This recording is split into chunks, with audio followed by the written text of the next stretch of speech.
प्रणाम जी सुंदर साथ जी। तो हम कल जो देख रहे थे कि तारतम वाणी की विशेषता क्या है, उसी को आज हम कंटिन्यू करेंगे।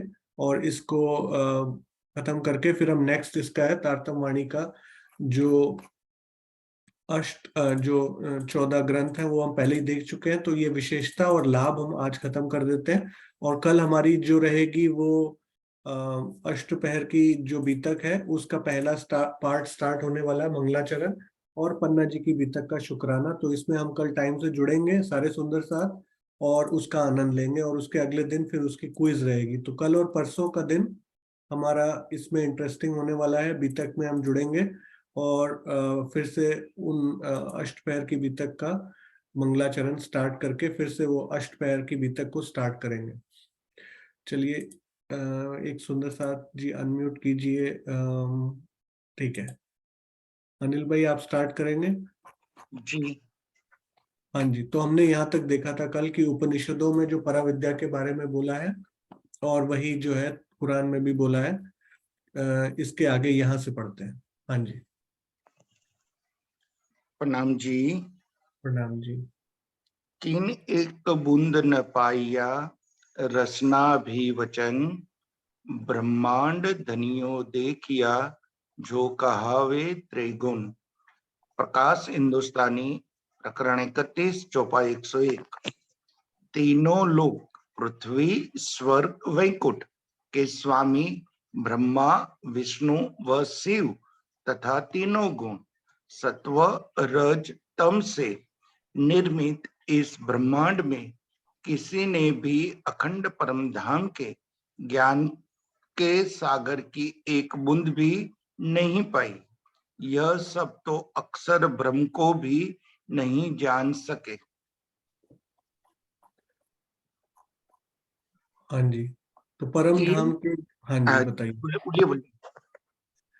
बोलिए आप। तीनों तीन एक बूंद न पाइए। आज तक इस संसार के जितने भी धर्म ग्रंथ है या जितने भी संत महंत ऋषि मुनि जो भी हो गए, उन्होंने अपने ज्ञान के हिसाब से आज तक कोई भी परम धाम तक यानी अक्षर धाम तक भी नहीं जा सका। तो परम धाम की तो बात कुछ और ही है, वहां तक तो वो गए ही नहीं।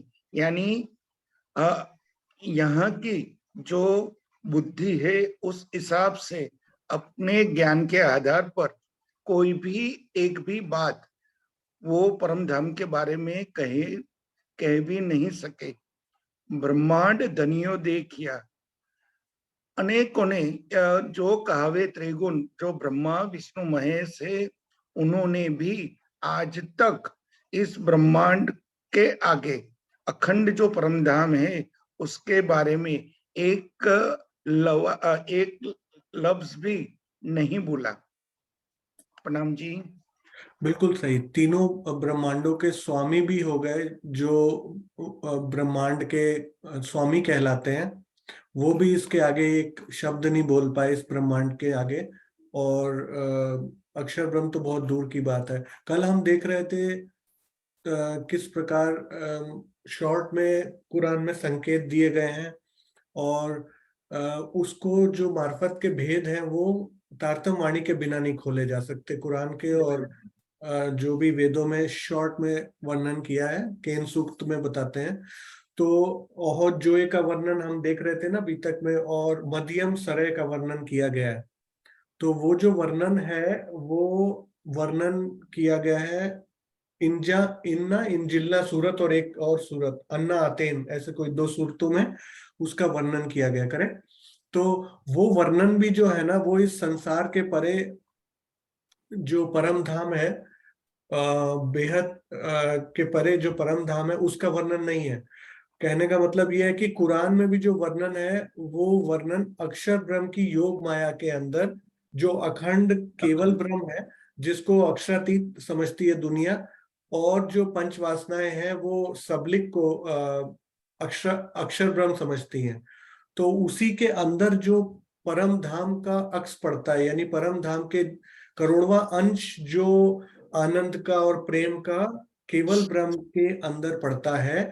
उसके अंदर की जो शोभा है उसका वर्णन है कुरान में, परम धाम का वर्णन नहीं है। कुरान में जो वर्णन किया गया ना, वो दोनों सूरतों में, वो हौज और उसका यमुना जी का। तो हौज कौसर और यमुना जी परम धाम की ना होकर वो केवल ब्रह्म में जो उसका प्रतिबिंब पड़ता है परम धाम का, उसकी शोभा का वर्णन है। तो अक्षर ब्रह्म की 5 वासनाएं भी जो है परम धाम को नहीं जानती। अक्षर ब्रह्म को वो सबलिक में ही घटा देती हैं और अक्षरातीत को केवल ब्रह्म में। तो ये जो क्षर ब्रह्मांड है, इसमें मोह की बुद्धि, 3 गुण और 5 तत्वों का ये मोह मोह जो सागर है उससे उत्पन्न होने वाला ब्रह्मांड, इसके स्वामी कहाँ से अक्षर ब्रह्म को जान पाएंगे? वो तो इससे पार ही नहीं जा पाते। हाँ जी, नेक्स्ट। या वाणी के कारणे कई करे तपसन, या वाणी के कारणे कई पीवे अगिन। प्रकाश हिंदुस्तानी प्रकरण 31 चौपाई 95। तारतम वाणी के निहित ज्ञान को पाने के लिए कईयों ने 7 कल्पांत तक तपस्या की, कईयों ने अग्निपान किया। बहुत लोगों ने इस ज्ञान के लिए बड़ी बड़ी साधनाएं की। कुछ ने तो उपवास के कठोर नियम लिए, कईयों ने पहाड़ों की बर्फ में तप करके वे अपना शरीर गला दिया, और कुछ ने इस कठिन लक्ष्य के लिए अपनी देह का दमन कर लिया।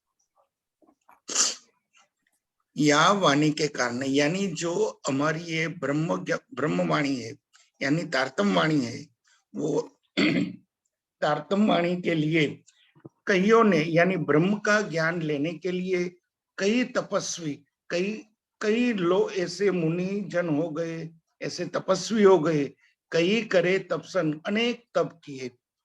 ये वाणी को पाने के लिए, ये ज्ञान को पाने के लिए अनेक विध, जैसे बता दिया कि अनेकों ने जैसे कल्पांत तक तपस्या की। तो ये कल्पांत तक की बात में तो महालक्ष्मी जी की बात भी, लक्ष्मी जी की भी बात आती है। जो लक्ष्मी जी ने 7 कल्पांत तक तपस्या की, तो भी एक शब्द भी वो पा नहीं सके। उनको बाद में विष्णु भगवान ने एक इशारे मात्र से बताया, लेकिन कह नहीं सके। कईयों ने अग्निपान किया, यानी ये वाणी जानने के लिए अनेक ऐसे लोग हो गए जो अपने आप को अग्नि में जला दिया। कईयों ऐसे भी हो गए ये ज्ञान को लेने के लिए कि अनेक साधनाएं जो आज हम देख रहे हैं, तो अलग अलग साधनाओं के माध्यम से ये ज्ञान को पाने का प्रयत्न किया, लेकिन वो भी नहीं पा सके। अनेकों ने उपवास किए, और वो भी उपवास कठोर नियम के साथ, यानी एक पानी भी नहीं पीना, कुछ भी नहीं खाना। ऐसे कईयों ने ऐसे नियम भी लिए, और कईयों ऐसे भी हो गए जो पहाड़ों में बर्फ में जाकर तप करने लगे, यानी शरीर को गलाने लगे। ऐसे एक तो भी ये ज्ञान उनको भी नहीं मिल पाया। और कुछ ऐसे भी हो गए कि ये लक्ष्य पाने के लिए अपने देह का दमन कर दिया, यानी देह की परवाह भी नहीं की, और यहाँ से मृत्यु पा गए। लेकिन हम सुंदर साध के लिए राज्य ने ये अनमोल मौका दे दिया है, क्योंकि हमारी निस्बत है, इसलिए हमें ये ज्ञान मिला है, हमें ये वाणी मिली है। तो हमें ये कुछ भी नहीं करना है, बस हमें धनी ने जो राह दिखाई है, वो राह पर चल के हम अपने धनी को प्राप्त कर सकेंगे। प्रणाम जी। बिल्कुल। तो इसमें ये बता दिया क्लियरली कि इस वाणी के कारण, मतलब कि जो ये वाणी इससे पहले कभी उतरी नहीं। ये बेहद वाणी जो है, ये जागृत बुद्धि की वाणी है, निज बुद्धि की वाणी, इससे पहले कभी नहीं उतरी, ना कभी उतरेगी। सिर्फ इस 28वें कलयुग में जो जीवों ने तपस्या की कि हमें मनुष्य जन्म मिले, सच्चिदानंद परब्रह्म जब इस संसार में आए तो हमें उनका सानिध्य मिले, और हमें इस वाणी का ज्ञान मिले। तो इन्होंने कईयों ने कितने कल्पों तक तपस्या की। शिव जी की तपस्या 25,000 साल की होती है। 5,000 साल कंटिन्यूअस वो तपस्या करते हैं, फिर भी उनको जो है निरंजन से, निराकार से परे का ज्ञान शिव जी को भी नहीं हो पाता जो स्वामी है। और हम लोग की तपस्या इतनी कठिन नहीं है कि हमें इस तरीके का उनके सामने हम कुछ भी ठहरे। जो ये महान विभूति हैं, जो बड़े बड़े तपस्वी हैं और जो साधनाएं करते हैं, और जिन्होंने इतने बड़े बड़े कठोर तप किए नियम के साथ साथ, लेकिन हमारे अंदर निस्बत होने से, प्रेम आने से, तो वो जो हमारा मार्ग है वो एक विहंगम मार्ग के द्वारा हम चिड़िया की तरह इसको पार कर सकते हैं।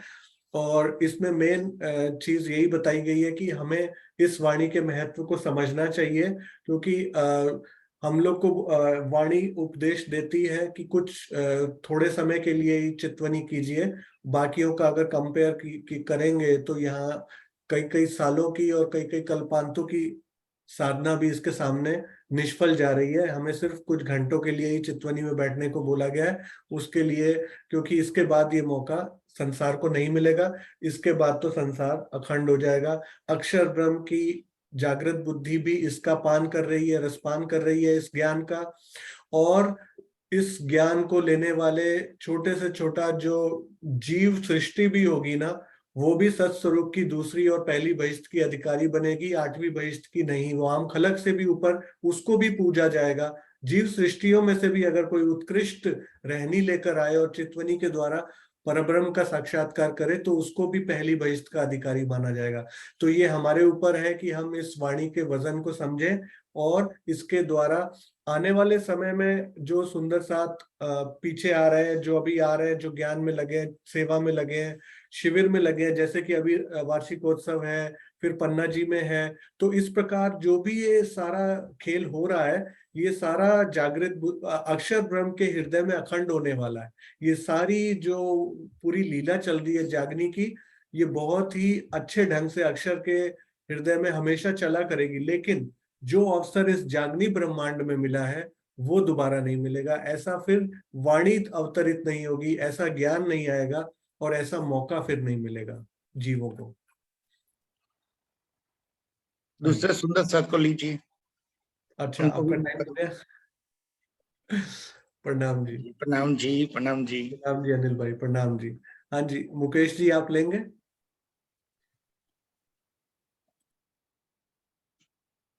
प्रणाम जी। प्रणाम जी, यहाँ से लीजिए आप। आज लो इन इंड में कभू काहू सुनी न कान, कई हुए इंड कई होवही, पर काहू न बोए पहचान। अनादि काल से यह माया का नश्वर ब्रह्मांड बनता चला आ रहा है तथा अनंत काल तक इसी प्रकार बनता मिटता रहेगा। प्रत्येक सृष्टि में खरब संख से भी अधिक संख्या में प्राणी जन्म मरण के इस चक्र खेल में उलझे रहते हैं, तत्पश्चात प्रलय में समाप्त हो जाते हैं। परंतु आज से पहले न तो अक्षर ब्रह्म को कोई जान पाया था, न ही आगे आने वाले ब्रह्मांडों में कोई जान सकेगा। ब्रह्मवाणी के अवतरण का सौभाग्य तो मात्र इसी ब्रह्मांड को प्राप्त हुआ है।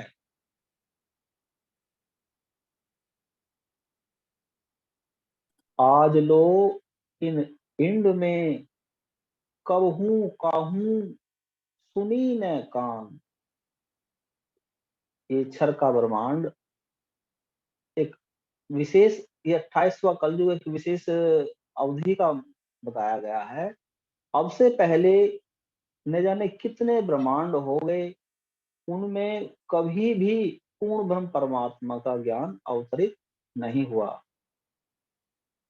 कई हुए इंड कई होवे ही, और आगे भी अनेकों ब्रह्मांड होंगे, लेकिन इसके बाद ये सुनहरा अवसर यानी कि पूर्ण ब्रह्म परमात्मा का जो ज्ञान अब आया हुआ है, ये बाद में नहीं आएगा। अर्थात अनादि काल से यह माया का नश्वर ब्रह्मांड बनता चला रहा है तथा अनंत काल तक इसी प्रकार बनता मिटता रहेगा। और प्रत्येक सृष्टि में खरब संख से भी अधिक संख्या में प्राणी जन्म मरण के इस चक्र खेल में उलझे रहते हैं और उसके बाद भी तथा उसके पश्चात प्रलय में समाप्त हो जाते हैं। लेकिन आज से पहले न तो अक्षर ब्रह्म को कोई जान पाया और न ही आने वाले ब्रह्मांडों में कभी कोई जान सकेगा। ब्रह्मवाणी अवतरण का ये सौभाग्य तो मात्र इसी 28वें कलयुग में मात्र इसी ब्रह्मांड को प्राप्त हुआ है।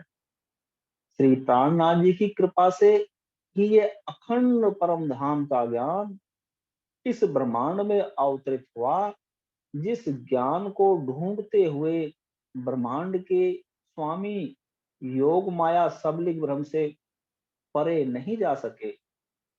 श्री जी ने ऐसे अलौकिक ज्ञान को संसार के साधारण से जीवों को भी बहुत आसानी से उपलब्ध करा दिया है। इस वाणी की कृपा से ही संसार को अक्षरातीत पूर्ण ब्रह्म परमात्मा के धाम, उनके स्वरूप और उनकी लीला का बोध हो सका है। जो जगत अक्षर ब्रह्म को भी नहीं पा सका था, उसे साक्षात परमात्मा के साक्षात करने का सौभाग्य प्राप्त हुआ है। परमधाम की आत्माओं के लिए इस वाणी का अलग महत्व है। जैसा कि बाइबल में कहा गया है कि परमात्मा की आवाज अर्थात वाणी को उनकी आत्माएं ही पहचानेंगी। अक्षरातीत की इस लीला में ब्रह्म सृष्टियां दुख के खेल में अपने असल स्वरूप व धाम से अपने अखंड संबंध को भूल चुकी हैं। श्री राज जी ने इस वाणी में उन्हें प्रबोधित करते हुए परमधाम की सभी बातों का वर्णन किया है। प्राणनाथ जी द्वारा अवतरित इस ज्ञान को पाए बिना आत्मा की जागनी असंभव है। यह हंसी का खेल आत्माओं के लिए प्रेम की कसौटी है अर्थात परीक्षा है। जो आत्मा इस ज्ञान को ग्रहण करके इस पर अमल करेगी, वही धन्य धन्य कहलाएगी। प्रणाम जी। प्रणाम जी। हाँ जी, तो इसमें बहुत कुछ कह दिया इस पूरे चौपाई में उन्होंने कि जो ये आज तक ये ब्रह्मांड इससे पहले भी कई बार बन चुका है। सतयुग, द्वापर, त्रेता, कलयुग का साइकिल बहुत बार चल चुका है और इस प्रकार के अनंत अक्षर ब्रह्म के कहते हैं कि कण कण में ऐसे असंख्यों ब्रह्मांड बुलबुले की तरह प्रकट होते हैं और उसी में लीन हो जाते हैं। उनका पता भी नहीं चलता, एक ब्रह्मांड को दूसरे ब्रह्मांड का पता नहीं है। और उसका क्या पता होगा, उसके पार आदि नारायण का क्या पता होगा, उसके पार अक्षर ब्रह्म का क्या पता होगा। बहुत हद से हद उसकी 5 वासनाएं पहुंची हैं तो सबलिक तक पहुंच पाई हैं, वो भी उससे आगे की सुधि नहीं रखती। और इसमें जो है सारे प्राणी जो है इसी में जीवन मरण और पुनर्जन्म में अटके रह जाते हैं। महाप्रलय आता है एक निश्चित समय बाद और उसके बाद उसका भी सब ब्रह्मांडों का नाश वैसे ही हो जाता है। शून्य निराकार में समा जाते हैं, फिर इसी निराकार शून्य से फिर साकार जगत प्रकट हो जाता है। तो ये साइकिल चलती रहती है। लेकिन अक्षरातीत की कृपा से ब्रह्मवाणी का अवतरण हुआ। आत्माएं जो हैं परम धाम से अपने स्वरूप से नहीं, लेकिन वो अपने सुरता दृष्टि से। से या फिर सुरता से, हाँ बिल्कुल, सुरता से इस संसार में उतरी। तो उनके लिए ये वाणी उतरी, क्योंकि इस वाणी के आए बिना अक्षरातीत को कोई भी पहचान नहीं सकता, परम धाम के बारे में कोई जान नहीं सकता। इस जगत में एक साधारण ब्रह्म सृष्टि को भी जो है अब ये ज्ञान उपलब्ध है। पहले हमने देखा कि वाणी उपलब्ध कराई गई, किस प्रकार अभी हमने 50वें वार्षिकोत्सव में देखा जो सबसे बड़ा योगदान सरकार श्री की, उन्होंने घर घर में ये ब्रह्मवाणी प्रिंटेड फॉर्म में उपलब्ध कराई। फिर अभी राजन स्वामी जी ने इलेक्ट्रॉनिकली माध्यम से एक एक अर्थ करके उसका वाणी का खोल के रख दिया और उसको सब जगह उपलब्ध करा दिया, इंटरनेट पे और वेबसाइट पे, फेसबुक पे, यूट्यूब पे चर्चाएं सरकार श्री की और भी सब सदगुरुओं की डली है। तो ये जो एक एक इस जगत के प्राणियों को ज्ञान उपलब्ध हुआ है, इसका सुअवसर उसको मिला है कि वो भी इसके द्वारा अपनी पहचान, अपनी साक्षात्कार कर सके परमात्मा का। बाइबल में कहा गया है कि परमात्मा की आवाज, यानी कि जब वो परमात्मा बांसुरी बजाएगा तो उसकी आवाज पहचानने वाले उसके मेमने होंगे, उसके शीप होंगे। तो अगर वो इस प्रकार की बांसुरी बजाए और उसकी आवाज कोई सुन रहा है तो इसका मतलब वही आत्मा ही है जो उसको पहचान रही है कि ये मेरे अक्षरातीत की आवाज है, ये मेरा मालिक है और उसको मुझे ही वो जगाने का प्रयास कर रहा है। और दुख का संसार हमने हंसी के लिए देखा है, अपनी पहचान के लिए देखा है। तो इसमें हमारी जो विस्मृति, जो स्वामी जी कल बता रहे थे कि जब तक आत्मा अपनी स्मरण शक्ति में वापस नहीं आएगी तब तक वो इस भ्रम में पड़ी है कि मैं एक जीव हूँ, शरीर हूँ। जैसे ही उसकी ये विस्मृति दूर हो जाएगी, वो अपनी परात्म को देख लेगी, तो उसके अंदर वही भाव आ जाएगा कि मैं पर ब्रह्म की जो है आत्म स्वरूपा हूँ, उसकी प्राणेश्वरी हूँ। तो इस पूरी वाणी में इसी को किया गया है, आत्मा को जागने के लिए ही किया गया है ये पूरा वाणी का अवतरण। और जो आत्मा इसको ग्रहण कर लेगी वो यहाँ भी धन धन होगी और वहां भी धन धन होगी। तो अब हम नेक्स्ट पढ़ेंगे तारतम वाणी से लाभ क्या है, इसी को इंट्रोड्यूस किया गया। तो जयश्री बहन आप पढ़िए। प्रणाम जी मुकेश जी। प्रणाम जी। प्रणाम जी, प्रणाम।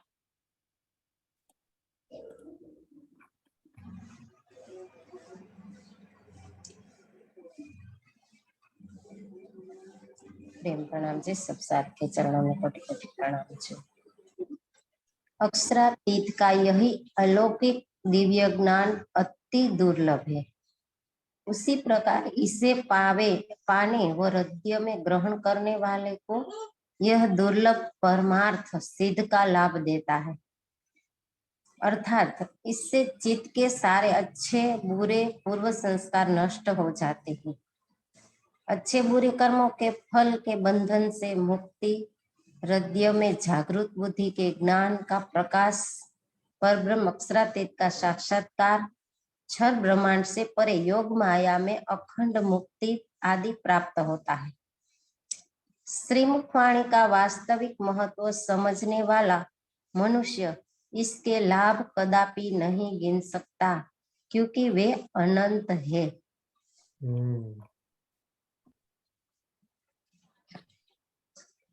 यहाँ पे एक यह अक्षरातीत की अलौकिक दिव्य ज्ञान ये अति दुर्लभ है। ये अति दुर्लभ क्यों कहा कि जब तक हमारे सतगुरु नहीं आए थे इस भूमि पर, तब तक ये अक्षरातीत कौन है, कहाँ है, हम कौन है, ये कुछ भी मालूम नहीं था। जब सतगुरु श्यामा महारानी राज्य के आदेश से हमारे यहाँ पहले ये भूमि पर आई, तो उनसे ही बस जागने की शुरुआत हो गई। हमारी आत्माओं की धनी ने जगाने की कोशिश वहां से ही शुरू कर दी। उसने तो पहले 11 साल में खोज करने का अंदर से निष्ठा तो कर ली थी कि हम कौन है, कहाँ से, उसको तो प्रश्न आए थे। तो उसने खोज करने के लिए कितनी परेशानियों, कितनी कष्टी, कितना सहन किया, वो वही जानते हैं। और हम अभी बस थोड़ा सा, अभी तो हम कह सकते हैं हम थोड़ा सा ही जान सकते हैं, कम जान सकते हैं कि कितना प्रयत्न किया, कितनी कष्ट निकसी, इनमें से हमें भी लेना है। वरना हमारे एक प्रणामी समुदाय है जिसको ये अक्षरातीत का मालूम दूसरे को किसी को भी नहीं, और वो भी जो असल आत्मा है, ब्रह्मात्मा है, उसको ही मालूम, वरना सब प्रणामी तो कहलाता, कंठी माला लेता है, मंत्र ले लेता है, पर अक्षरातीत की पहचान नहीं होती तो ये कृष्ण कृष्ण में ही बस उलझे रहते हैं। मैंने तो बहुत देखा है कि इतना पागल कृष्ण के खाली नाम पे है पर उसकी रहनी नहीं होती।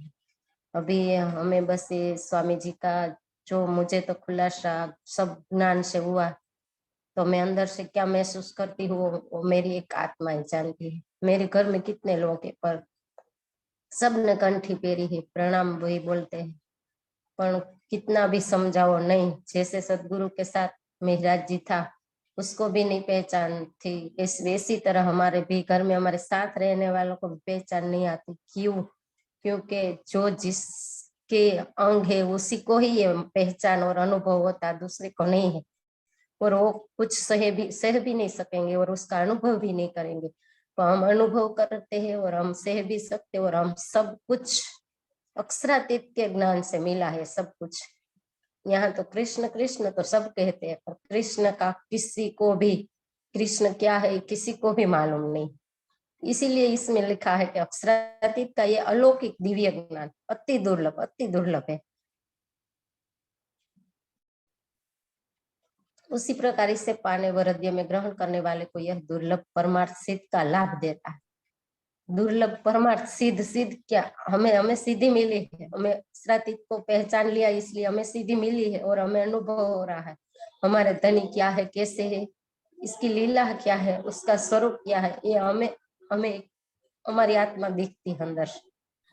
और अभी हम बाहर की दृष्टि से भी देखते हैं तो बस जो हमारे है उसके साथ उठने बैठने का सब अच्छा लगता है, वरना हमें कहीं भी हमारा जीव नहीं करता कि सबके साथ बैठ के सबकी बातें सुने और सब में उलझे रहे, ऐसा हमें नहीं होता। अभी पहला राज्य की पहचान नहीं थी तब सब कुछ होता था, अभी हमें ये नहीं अच्छा लगता है। और इसमें चित्त के सारे अच्छे बुरे पूर्व संस्कार नष्ट हो जाते हैं। ये राज्य के ज्ञान आया इसलिए हमारा पूर्व का जो बुरा कर्म था वो सब नष्ट हो गया और अच्छे अच्छे सब बोली खाना पीना रहनी सब अच्छे हो गया। कैसे अनुभव होता कि ये हमारा अक्षरातीत का जो ज्ञान आया इसीलिए, और हम इसके ही ये अनुभव हो गए कि बस हम धनी के और वो हमारे और हम उसके, बस कि अच्छे बुरे कर्मों से के फल में बंधन से मुक्ति, हृदय में जागृत बुद्धि के ज्ञान का प्रकाश पर ब्रह्म अक्षरातीत का साक्षात्कार। जागृत बुद्धि आई कैसे मालूम होता? बस ये सब के हमारी दृष्टि में जो पहले अच्छा लगता था अब कुछ भी वो अच्छा नहीं लगता, और हमें हमारी खानी पीनी रहनी सब कुछ बदल गई, सब कुछ बदल गई। हम अंदर से अकेले में सोचते हैं तो हम बहुत बहुत अंदर से पश्चाताप करते कि हे धनी हमारी ये 30-35 साल हमारा ऐसे में व्यर्थ हो गया, हमें आपकी पहचान नहीं थी, वरना हम ऐसे समय नहीं बिगाड़ते। मैंने तो कंठी भी मंत्र भी ले लिया था, कंठी सब कुछ, पर मुझे कुछ भी मालूम नहीं था। बस एक प्रणामी हूँ और आती जाती थी सबके साथ, कुछ भी प्रसंग में आती है, मेरी आत्मा नहीं जागी थी। अब मैंने तो स्वामी जी की वाणी सुनती तो बस पूरी रात ऊँघ भी नहीं आती, और मैं क्या बाहर नहीं निकलता मेरे अंदर से कि मुझे क्या होता है। ये सब की अशोक भैया की, राजन स्वामी जी की सबकी चर्चाएं सुनती हूँ तो पूरी नींद नहीं है ये समय, इस जिंदगी में कुछ भी नहीं ऐसा लगता है, बस मैं और मेरे धनी की बानी और सब मेरे सुंदर साथ, बस ये सब सुंदर साथ इतने बानी में मैं सबकी बात सुनती हूँ तो मुझे मेरे घर के सच्चे लोग ये है, ऐसा मुझे अनुभव है। जो यहाँ है ये नहीं है, मेरे ये सब कुछ दूर है पर मेरे अंदर है ये, और ये नजीक है पर मेरे अंदर नहीं है। मुझे ये अनुभव हो रहा, क्योंकि हमारी सच्ची बात वो नहीं समझते और हमारा सुंदर साथ सब कुछ हमें समझते हैं और हम उसकी बात समझते हैं। यहाँ भी है पर वो सुंदर साथ ही है, पर हम इतना देख चुकते हैं कि उसको क्या है, उसकी रहनी से देख चुकते हैं वो ये इतनी अच्छी वाणी पर नहीं ले सकते, क्योंकि ये जीव है, जीव की रीत है तो वो छोड़ नहीं सकते। कितना भी प्यार दियो, गरीबाई दियो, जैसे सदगुरु जी में क्या कमी थी, बिहारी जी को कैसे रखा पर नहीं बदल सके, वैसे ही हमारे साथ भी ऐसा ही हो रहा।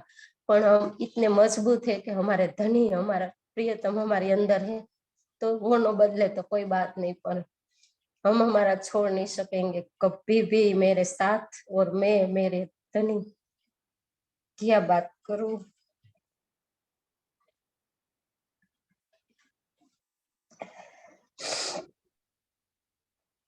कि क्षर ब्रह्मांड से परे योग माया में अखंड मुक्ति आदि प्राप्त होता है। हमें क्या प्राप्त हुआ? देखो, क्षर ब्रह्मांड से परे, योग माया से भी परे हमें ये मिल गया है। वरना हम तो ये जन्म में तो कुछ किया भी नहीं है, कुछ भक्ति के कोई कोई चीज का कष्ट नहीं किया, और धनी ने हमने ये दिया, तो मैं तो ये बहुत भाग्यशाली समझती कि धनी मैंने तो कुछ भी कष्ट नहीं कसी, और आपने कैसे मुझे ले लिया मैं भी नहीं समझती। मेरी किस किस चीज की कदर की आपने कि आप मुझे इसमें शामिल कर दी, वरना मैं तो इसके काबिल भी नहीं थी। मैंने आपको कभी भी माया में इतनी उलझी थी कि मैं कभी भी धनी को नहीं पहचानी, धनी की बात भी नहीं की, नहीं सुनी। मैं मंदिर के पास से निकलती थी तो भी मेरे दिमाग में ऐसा होता कि इसमें तो सब देवी देवता का आता है, पर मुझे मालूम नहीं था। मैंने तारतम कभी जाप करती रही, पर तारतम का फल कभी नहीं जाना कि तारतम के अंदर कितनी अंदर भेद छुपा है। बस सुंदर साथ जी, अभी मैं आगे नहीं बोल सकती। प्रेम प्रणाम जी। प्रणाम जी, प्रणाम जी। हाँ जी सुंदर साथ जी, ये वाणी की महत्व समझने के लिए इसको फील करना पड़ेगा कि हमने अभी तक जो कर्म किए हैं वो कर्म हमारे अच्छे बुरे के अंडर में आए, क्योंकि हम उसको भोग रहे थे, हम उसको कर रहे थे, हम उसमें कर्ता बने हुए थे। अब वाणी ने हमें क्या सिखाया? आत्म भाव लेना। आपकी परात्म जो है सुरता के द्वारा इस नश्वर संसार में आई है, तो आप सिर्फ आत्म स्वरूप बनिए, परात्म की प्रतिबिंब स्वरूपा, और परात्म का श्रृंगार लीजिए, तो आपके ये संस्कार अपने आप प्रेम और विरह के अंदर दग्ध हो जाएंगे। जैसे एक बहुत बड़ा रुई का पहाड़ हो, तो एक स्वामी जी एग्जाम्पल देते हैं, एक चिंगारी लगाते ही वो फायर के थ्रू पूरा आग में भस्म हो जाएगा। आपके जितने भी अच्छे बुरे कर्म हैं और उनके जो फल के बंधन में पड़े हुए हैं, उससे मुक्ति, और संस्कारों में जितने भी अच्छे बुरे सारे पूर्व के संस्कार, अभी के संस्कार, सारे टोटल उसमें भस्म हो जाएंगे। ये इतना सारा जो हमें लाभ मिल रहा है, इसको कोई वास्तविक रूप से समझने की कोशिश करे तो उसको गिनता रह जाएगा, लेकिन वो कदापि गिन नहीं पाएगा, क्योंकि वो बढ़ते ही जाएंगे। मेहर बढ़त कोट गुनी, पल पल मेहर बढ़ रही है। तो राज्य की मेहर तो पल पल हो रही है कि हमें इस प्रकार का अलौकिक दिव्य ज्ञान मिला। जैसे कि हम बोलते हैं कि जो ध्याता होता है उसके गुण, ध्येय के गुण ध्याता में आते हैं। तो अगर हम इस वांग्मय स्वरूप का ध्यान करें, चिंतन मनन करें, श्रवण करें, पठन करें, चर्चा सुने, चित्वनी करें, और इसका हम स्वाध्याय करें, चित्वनी में इसको रहनी के द्वारा उस प्रेम को अंगीकार करें जो एक गोपियों ने करके दिखाया ब्रिज और रास में। जागनी में हमें वो अवसर मिला है तो हम उसको यूज करें। तो इस प्रकार का अलौकिक ज्ञान जो पहले तो मिलता ही नहीं है, मिला है तो हमने उसको आत्मसात करने के लिए अगर कदम आगे बढ़ाए तो ये भी हमें अलौकिक सिद्धियां प्राप्त करा देगा। यानी क्या क्या सिद्धियां प्राप्त करा देगा वो सारी यहाँ पे वर्णन दी गई है। तो अभी जैसे बताया कि हम कितने संप्रदायों में, धर्मों में भटके होंगे। कई सुंदर साथ तो पहले सुंदर साथ भी नहीं थे, वो किसी और देवी की, पत्थर की पूजा की, मंदिरों की और मूर्तियों की और पेड़ों की पूजाएं करते हैं, व्रत लेते हैं, और भी कई प्रकार के कर्म कांड में फंसे रह जाते हैं। लेकिन उन सब से हटाकर उनको इस तरफ लगाना, और तो और विष्णु के अवतारों में किसी एक को स्वरूप माना तो विष्णु के अवतारों में ही उलझे हो गए, उलझे रह गए। कृष्ण के जो एक्चुअल स्वरूप है, त्रिधा लीला है, उसके बारे में भी ज्ञान नहीं।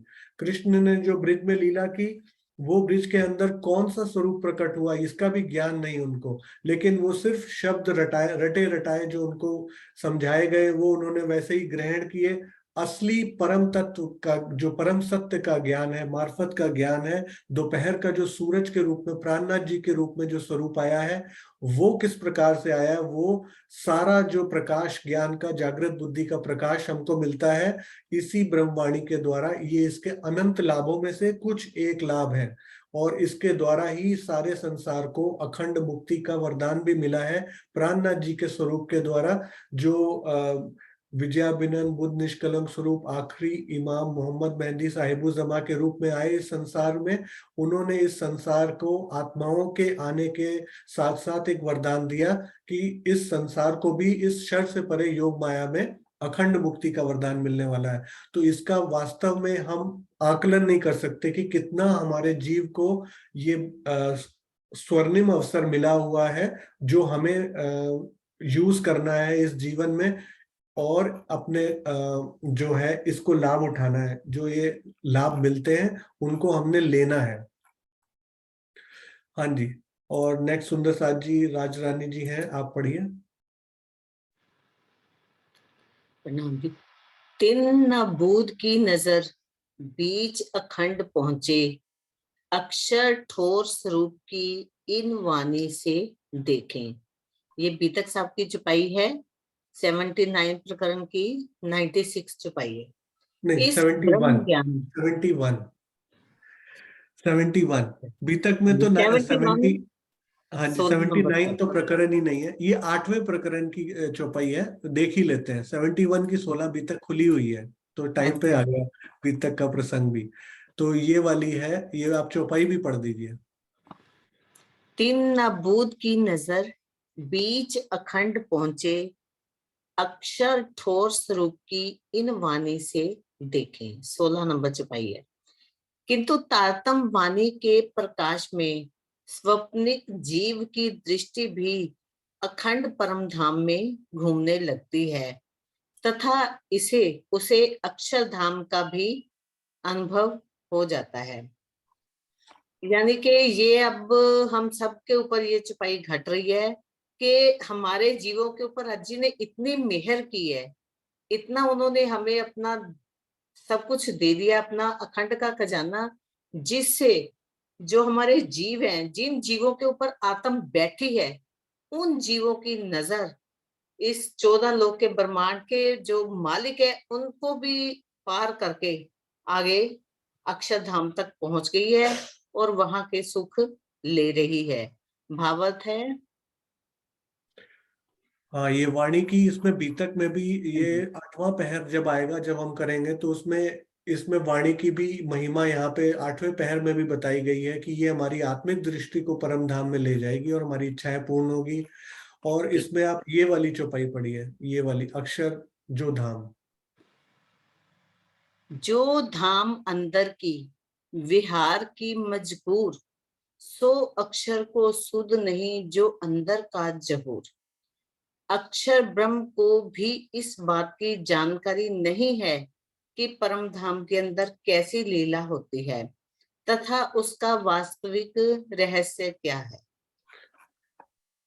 जो अक्षर को सुध नहीं, सो त्रिगुण पास क्यों होए, सो सब इन वाणी में सुपने नजर पहुंची सोए।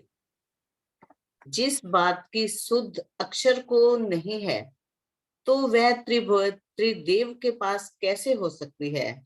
किंतु इस ब्रह्म वाणी में गोते लगाने वाले व्यक्ति की दृष्टि इस स्वप्नमयी संसार में रहने पर भी अखंड परम धाम में पहुंच जाती है। बिल्कुल ये सत्य वाणी में लिखा हुआ है।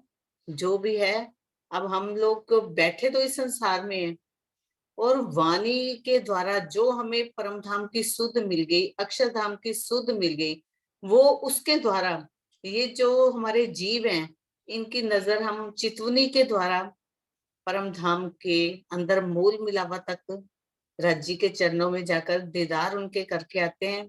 तो यही तो हमें इसका इनाम मिला है। इन जीवों को बहुत बड़ा इनाम मिल गया, जो उन्होंने पहले ही वाणी में कहा ना कि अखंड मुक्ति मिलेगी।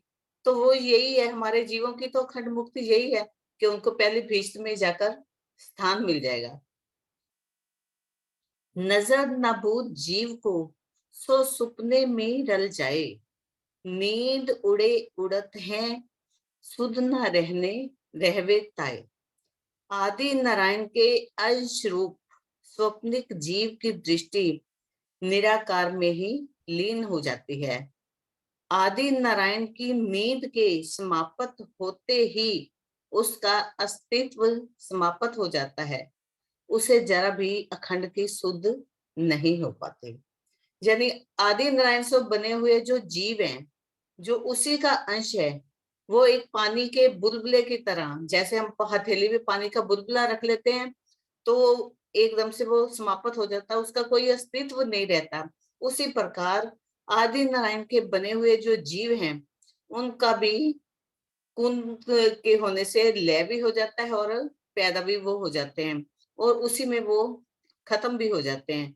जैसे ही आदि नारायण की नींद समाप्त होती है तो ये जीव भी उसी प्रकार खत्म हो जाते हैं।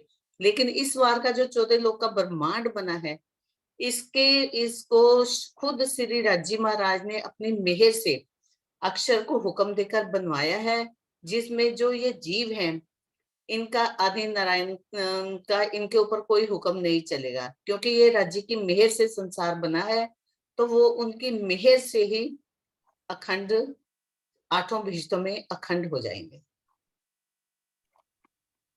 हाँ जी, लास्ट चौपाई वाली। जहां जबराइल रहा, चल सक्या न आगे, इन वाणी की बरकतें, जमुना सातों घाट पहुंचे। जबरील फरिश्ता अक्षर ब्रह्म के लीला धाम सत्स्वरूप से आगे नहीं जा सका, किंतु इस वाणी की कृपा से माया का जीव भी जमुना जी के सातों घाटों का दीदार कर लेता है। ये सिर्फ चितवनी की तरफ ही चौपाई हमें इशारा करती है कि हम जब चितवनी करेंगे, चितवनी में बैठेंगे, राज्य से प्रेम करेंगे, उनके प्रेम में जब हम मस्त होकर चितवनी के द्वारा आगे की तरफ चलेंगे, तो ये जो जबराइल फरिश्ता है, ये हमारी निगहबानी करेगा और हमें हमारा हाथ पकड़कर जब सतगुरु महाराज चलेंगे, तो ये जबराइल फरिश्ता भी हमारे साथ साथ चलेगा और हमें परम धाम के अंदर, जहां पर हमारी जमुना जी है और उसके 7 घाट हैं, वहां तक हमें ले जाएगा और उनमें हमें जमुना जी में झीलना करवाना, यानी कि राज्य के स्वरूप में ही हमें, उनके स्वरूप में ही हमें मस्त कर देना, यही उनके सातों घाटों में रमन करना है। बिल्कुल, सातों घाटों का बातूनी अर्थ भी हम जान चुके हैं पहले किरण आंटी के द्वारा। तो यहाँ पर क्लियर बता दिया, शॉर्ट में ही मैंने 8वें पहर की ये चौपाइयां ले ली, ताकि हमें थोड़ा सा टेस्ट मिले कि 8वां पहर जब आएगा तो सारे सुंदर साथ को कितना आनंद आएगा और एक एक पहर में आनंद आएगा। और इसमें यही बताया कि आज से पहले अक्षर को भी नहीं पता, जीव सृष्टि को तो कैसे पता होगा, वो आज तक निराकार के आगे ही नहीं जा पाती है, वहां प्रलय में लय हो जाती है। यहाँ तक कि उसका फरिश्ता भी नहीं आगे की सुध रखता, और वो एक साधारण से जीव को भी, माया के जीव को भी आज हक है कि वो ले सके। तो ये बीतक का हमने इसमें से देखा। हाँ जी, यहाँ से पढ़िए आप आगे।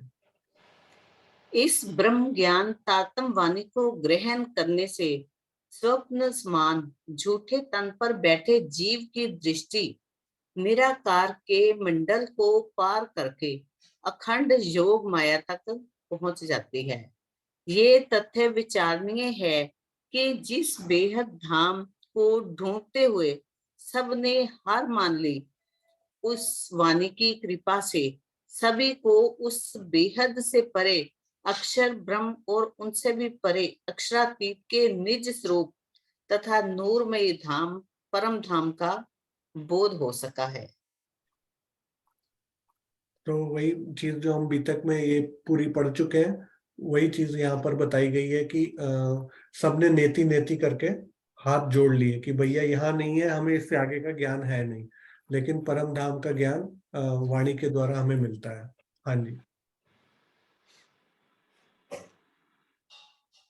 इस वाणी के सुनते खुलत भिस्त के द्वार, आप देखें औरों दिखावहीं पहुंचे नूर द्वार पार। ये शायद ना अब मेरे ख्याल से बीतक की चौपाइयां तो नहीं ले ली हाँ सारी। जी, बीतक साहब की है जी।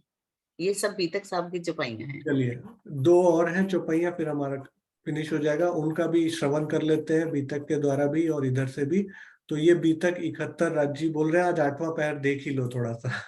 हाँ जी, चलिए आप 19, 20, 21 तीनों पढ़ दीजिए। ये हमने देख लिया ना? नहीं, ये वाला नहीं देखा था। नहीं ये पढ़नी। 18 पढ़िए। हाँ जी। आगे रसूल तखत पर रफ रफ के बैठे, जोए उलंग आगे चले, देखा धाम ठोर जेठे। मोहम्मद साहब सत्स्वरूप से आगे इश्क के तखत पर विराजमान हुए और जमुना जी को पार कर रंग महल के अंदर उन्होंने सर्वोपरि अक्षरातीत का दीदार किया। इन जुबां के सुर सुनते सब ठोर आवे नजर, रूह आत्म पहुंचत ताए हो जात फजर। ब्रह्मवाणी के शब्द जिसके हृदय में पहुंच जाते हैं, उसे ज्ञान दृष्टि से हद से लेकर परम धाम का तक का सारा अनुभव होने लगता है और आत्मा की दृष्टि परम धाम पहुंच जाती है। उसके हृदय में अलौकिक ज्ञान का प्रकाश इस प्रकार हो जाता है कि उसकी दृष्टि में इस मायावी जगत का अंधकार रहता ही नहीं, बल्कि आत्म जागृति का सवेरा हो जाता है।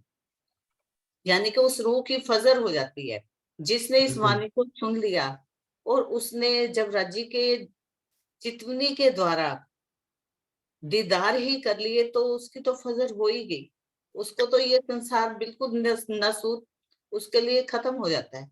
उसकी फिर यहाँ इस संसार में रहने की इच्छा ही नहीं रहती।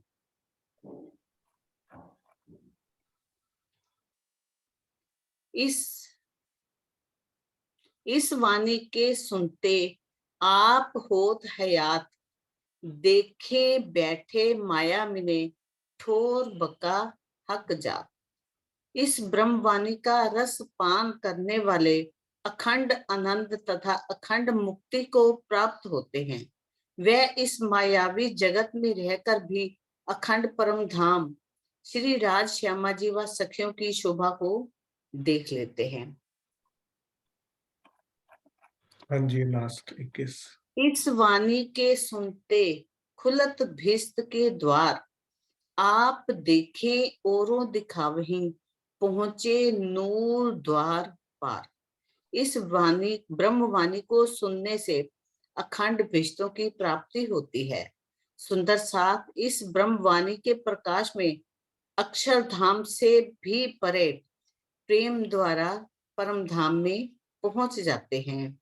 वह थोड़ा ऊपर कीजिए। स्वयं परम धाम तथा युगल स्वरूप को देखते हैं और दूसरों को भी दिखाते हैं, अर्थात दिखाने की राह पर ले जाते हैं।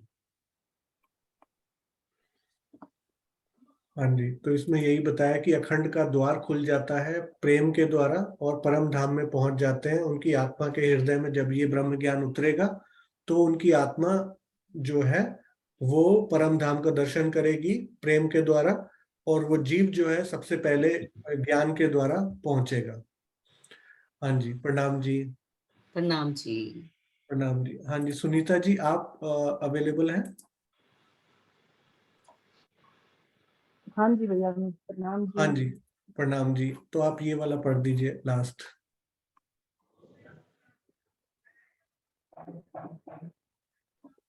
श्री प्राणनाथ जी के श्रीमुख से अवतरित इस ज्ञान के सागर को श्रवण करने के सभी जीवों के लिए अखंड बहिष्ठ मुक्ति स्थान के द्वार खुल जाते हैं।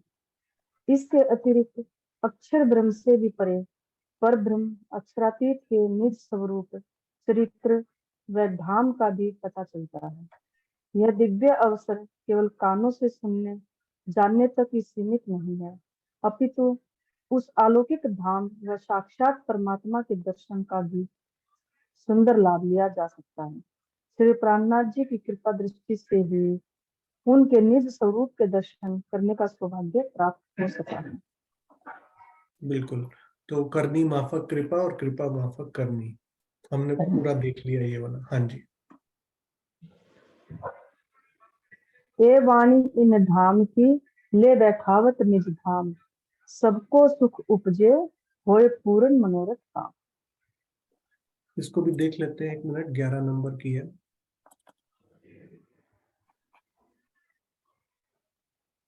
हाँ जी।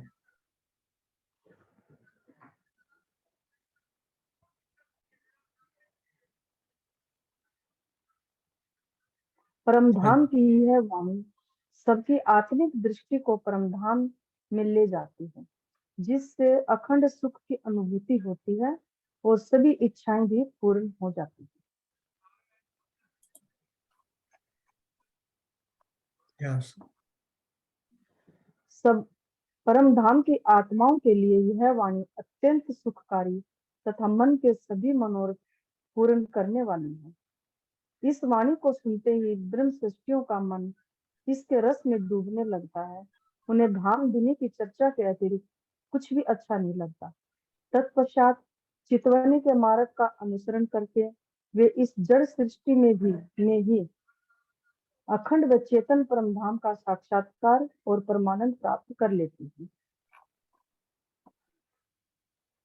निष्कर्ष यही है कि श्री मुखवाणी के लाभ तो अनंत हैं, परंतु यह तो लेने वाले की पात्रता, अंकुर व क्षमता, निष्ठा पर निर्भर करता है कि वह इससे कितना लाभ ले पाता है।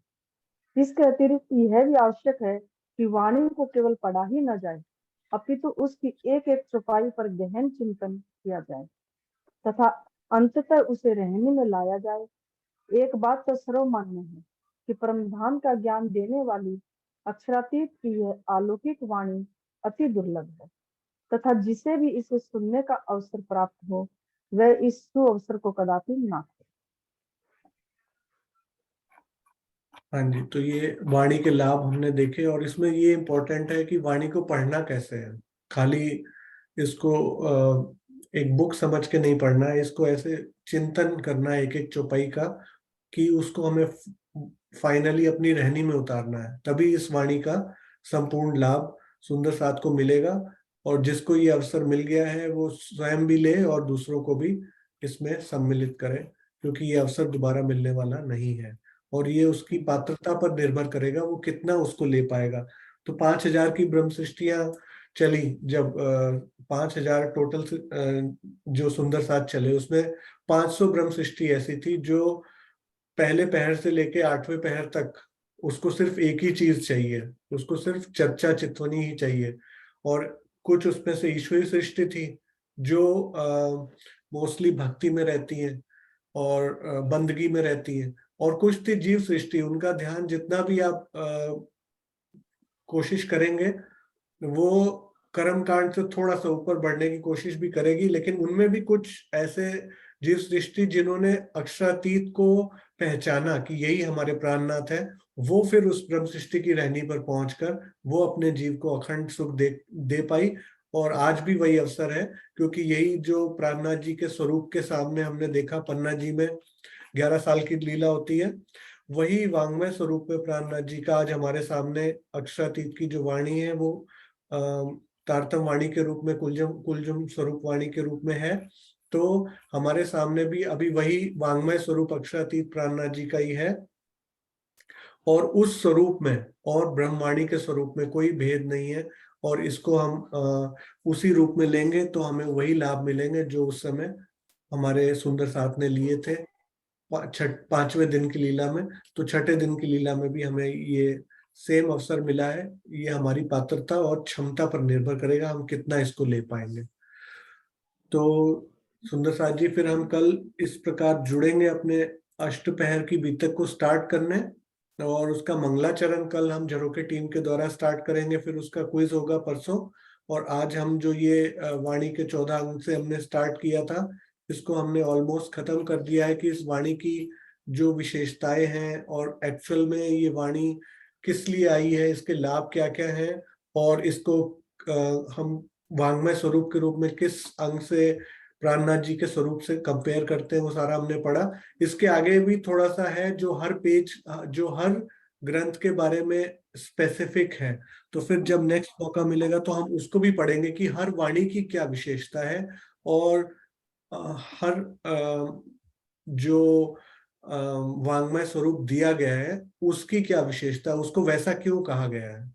तो वो भी हम नेक्स्ट करेंगे जब टाइम मिलेगा, लेकिन अभी फिलहाल हम इसको यहीं पे ब्रेक देंगे, और कल से हम हमारी वो तारतम वाणी जो बीतक है उसको हम स्टार्ट करेंगे।